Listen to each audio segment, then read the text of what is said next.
Hey guys, this is Ali. So today we're going to talk about a topic that's very close to my heart, which is how to run a client sales meeting. So a lot of the times, if you're a salesperson and you're sending a meeting request to a prospective customer or an existing customer, they're probably feeling and worried about having a meeting that's going to make them feel like this, right? It's going to be boring. It's going to be pointless. It's going to be very salesy. It's all about trying to close a deal. And so what we're going to talk about today is some stuff that you can do in terms of planning and preparation and how to execute a really, really good sales meeting that benefits both sides.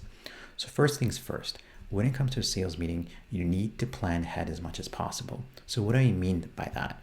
So a couple of things that you can do is when you're planning a sales meeting, ensure that you're inviting the right people. You need to respect people's time. You need to make sure that you have the right people at the table to make sure you move the conversation forward. It could be a meeting where it's an introduction meeting. It could be a meeting where you're doing a demonstration of your product. It could be a meeting where you're talking about closing a deal or negotiating. So you have to make sure that you bring the right people to the table because you don't know if you're going to get a second shot. The other thing is do your background research on the attendees. So look them up on LinkedIn, find them in the org chart, do some background by doing some basic Googling, right? See if they're in the news, see if they're publishing stuff. This is all useful information that might help you when you're actually executing your meeting. The other thing is, I think this is a big mistake that a lot of us make is you have to make sure you book an appropriate amount of time. So don't book an hour if you don't need an hour. Don't book 30 minutes when you know you have to do a demonstration as well as qualify the client. That does not give you a lot of time unless you've done it before and you really scheduled your call and you are comfortable. The other thing is, once you understand the client is going to be able to meet with you, send the meeting invite out as soon as possible. You know, if you're contacting a CEO or a VP or a director level and above, they're very busy. And so you want to get on their calendars as soon as possible, especially if you want to organize the call and prepare in advance. The last thing I would say, and this is the most important thing, we're going to talk about this in a couple of slides, is make sure you send out a meeting agenda. And what do I mean by that? So, why are meeting agendas important? A great meeting agenda has a couple of things included in it. One, the purpose of it is it actually helps frame the objective of the meeting itself. So, when you're sending an invite out, if it's to review a proposal, you really want to mention that. So the client will bring the appropriate people on their side. If they're not ready, they'll delay the meeting. That's a good signal to you if something's going wrong in the sale. You want to send these meeting agendas out because they actually also ensure there's alignment and that there are no surprises on the call.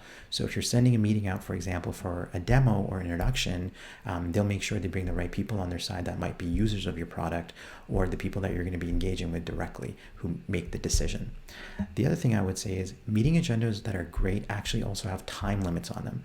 So for example, you might have 15 minutes for an introduction, 15 minutes for Q&A, 15 minutes at the end for closing remarks. So you want to build in buffers in that meeting agenda that you leave enough time for actual substance, which will kind of help you move the process along in terms of next steps and action items.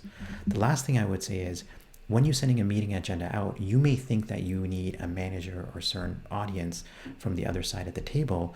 And when you send that out, they actually may invite other people that might be more appropriate to make sure that this is the best use of time. So make sure you send in a meeting agenda out and you send it out with the calendar invite for the meeting when you book it itself. Here are some pro tips, I think, pre-meeting that will really help you. First, when you've booked a meeting more than a week in advance, let's say it's a month in advance, and this happens a lot when you're booking with CEOs or people that are really busy, during the week of the meeting, maybe it takes a couple of minutes, you give a call to the executive assistant or you send a follow-up email to all the meeting invite attendees just to make sure everything's on board and things are still going through. This helps because if you have people from your side and you're preparing, you don't want to waste anyone's time if they're not going to actually meet. The other thing I would say is this happens a lot when you have like 15, 20 people on a call, or you have a product specialist, or maybe you have your lawyer on the call and a client is bringing their lawyer. Make sure everyone knows their role. The last thing that you want is for someone on your side to take up too much time and then not leave enough time for actual discussion. It could be for negotiation, it could be for demos. More importantly, it could be for the client to speak about the problem to give you more background. The other thing I like to do is have a sheet of paper or notes where it's like I plan out what is the best case scenario for a meeting and what is the worst case. What that allows me to do is plan for plan A, plan B, plan C. right? So if we're sending a proposal out just in advance of the call and the meeting's purpose is to talk about the proposal itself to help make a decision to purchase our service or our product, having those different scenarios can help you envision what the objections might be. So if you start to feel that the meeting is going down the wrong path in terms of they're not going to buy, you can immediately go to plan B before it happens. The other thing I would say is make sure you spell check your deck. Particularly decision makers who are quite senior, they're not impressed when you don't do the right background. They're very unimpressed when you make spelling mistakes and grammar mistakes. It's happened to me before, embarrassingly, but it's worth doing. The other thing is, especially these days when you're doing a lot of calls on Zoom, Microsoft Teams, WebEx, make sure everyone on your team, including yourself, does a technology check, right? Make sure you load up the deck, make sure you're able to launch the Zoom meeting, make sure everyone is able to do that, because I've had this before where I've had the CEO on my side join a call, and because he or she didn't have Microsoft Teams loaded, they wasted 10 minutes waiting for him. So that's devastating.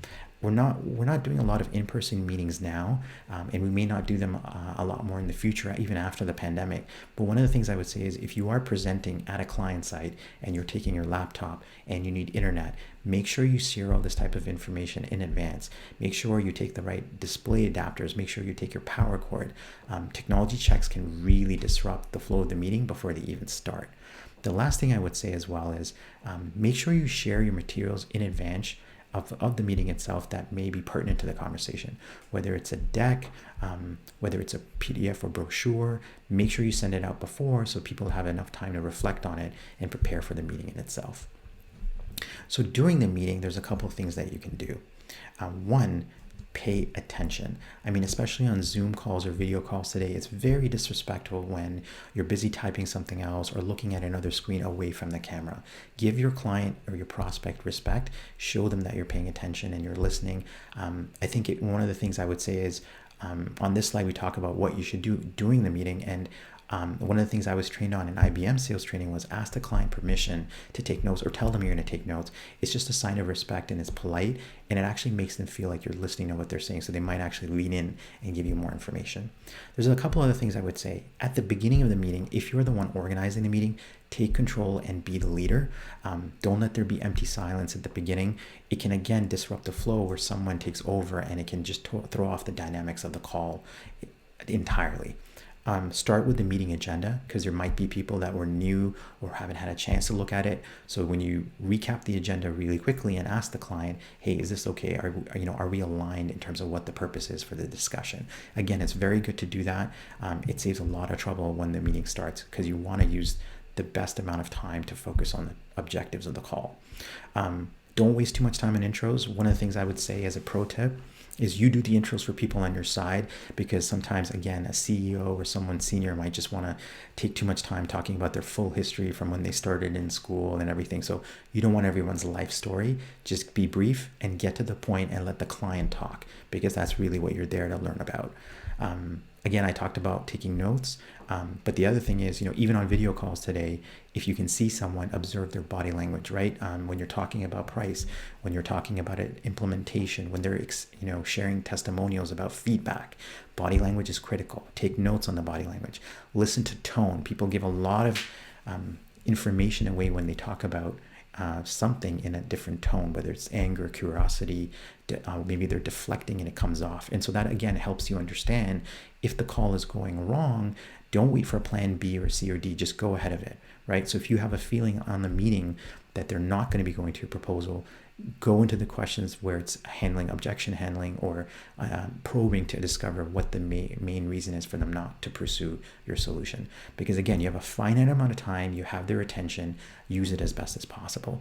The other thing I would say is, if you've done it right, you've sent a meeting agenda with time limits.